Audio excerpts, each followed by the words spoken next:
Chapter 6, May 3rd. Dear Grandma, surprise! How do you like this new journal? Mama gave it to me. I can't believe I already filled up the first one. It's because I was taking so many pictures of the oil spill cleanup. I'm glad I recorded everything. My pictures tell the story of what happened. They start with the eagle grabbing that salmon, then onto the oil covering the water, rocks, and plants. But then come the pictures showing the solution. There's Thomas over there, looking at the map with the elders. There are booms that contain the oil, and the machines are removing some of it.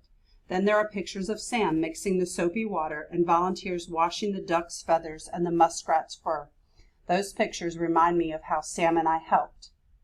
Even though a lot of the oil is gone, I know the problems haven't disappeared. Thomas told me that some of his biologist friends have been observing the animals in the ecosystem. If many of the salmon have died, fewer will return home to the river to lay their eggs. Fewer salmon mean there will be less food for some of the other animals. I read in your journal that when you were little, there were so many salmon the river looked silver when they swam upstream. Will we ever get back to that? Or have we caused so many problems that it will never be the same? Chapter 7, August 1. Dear Grandma, I found your last 2 spots. Today I was walking near the dam to see the progress they've made taking it down, and I saw the place where you must have been when you drew the picture of the open field. I could tell it was the right spot by the way the trees were arranged. While I was there, a deer walked through. That's when I took the picture. Then I found the pond from your last drawing. Even though I found all of your spots, I'm not going to stop taking pictures. I'll find my own special scenes to put in my journal. The tribe's canoe journey is coming up soon. Sam and I are so excited. This year we're going to Suquamish. Mama told me that you used to travel by canoe to go fishing in the harbor. Can you believe I'll get to go on a real canoe journey? I'll be sure to take lots of pictures and write to you along the way. Chapter 8, Canoe Journey. Once we were close enough to see the shore, everyone in the canoe began to sing to let those on shore know we were coming. We pulled the paddles in unison, coming to rest at a spot in the water off the beach. The hot sun bounced off the water, and I had to squint my eyes. Looking toward the shore, I could see people sitting on beach blankets, setting food on tables, and playing games. Canoes that had arrived in front of us were lined up along the beach. "Paddles up!" Uncle called to us. He raised his paddle in the air so that it was a waving to the people on the beach. We all mimicked his motions. He called a Kalam greeting to the people on the beach and asked permission to come in. I could see an elder waving us ashore. "Okay," Uncle said. "Paddles in, all reverse." Following Uncle's commands, we began backing the canoe up to the shore. Sam and I helped pick the canoe up out of the water onto the gravelly beach above the tide line. I could already smell the salty clams roasting over the fire and the smoky tang of salmon carried by the wind. I saw Sam wander off toward the big picnic tables loaded with food.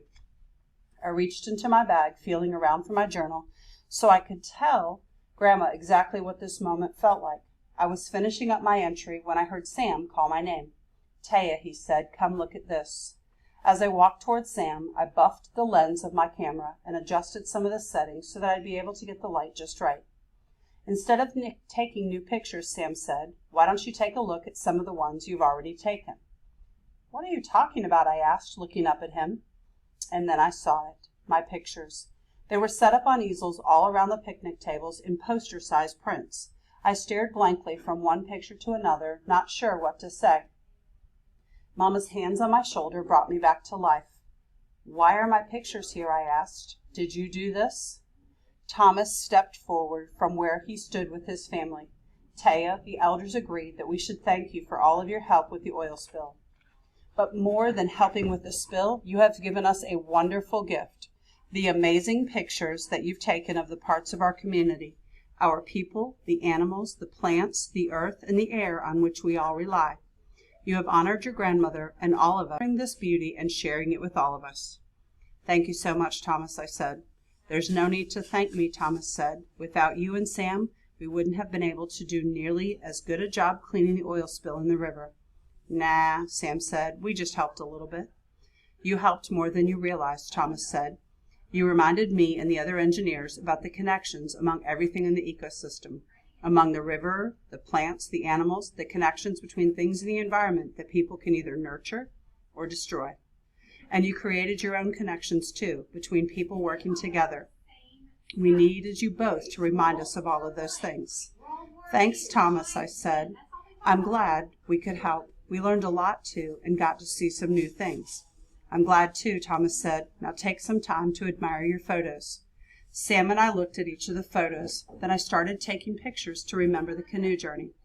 First, I took some photos of the elders sitting around the fire talking. I knew the red and orange colors of their capes would make a great picture. Then I took pictures of the little kids running around. Grandma will like these, I thought. Hey, I said to Sam, I have to show you the photos I took of Grandma's last spots.